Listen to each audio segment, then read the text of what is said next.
Iedomājieties, Jēzus ar saviem 12 mācekļiem, apustuļiem dodas uz Korintas pilsētu, kurā notiek pagānisks, rituālu piepildīts pasākums, svētki, kurā tie visi sapulcēsies, lai dziedātu dziesmas un godinātu kādus savus dievības vai pagātnes rēgus.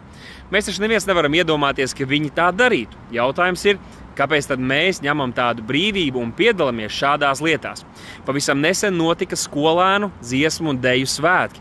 Un paskatoties programmā, es iepriekš nebiju tam tā pievērs uzmanību, bet parunājot ar kādiem vecākiem, kuri saviem bērniem liedz dalību tajos, es paskatījos programmā un jā,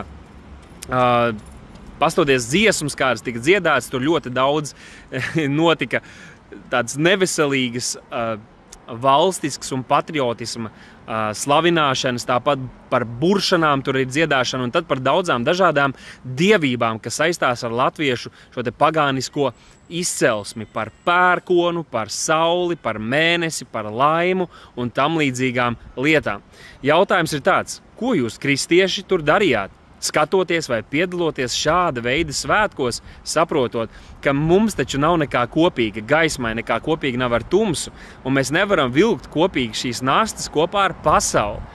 Un šie patiesi ir nevis vienkārši latviski, bet pagāniski svētki, un aizvien pagāniskāki tie kļūst, un tādēļ es domāju, ka mums būtu jānošķirās, jāiziet ārā no šādām te lietām, un tādās nevajadzētu ņemt dalību. Bet kāds ir jūsu viedoklis, ko jūs par visu šo domājat?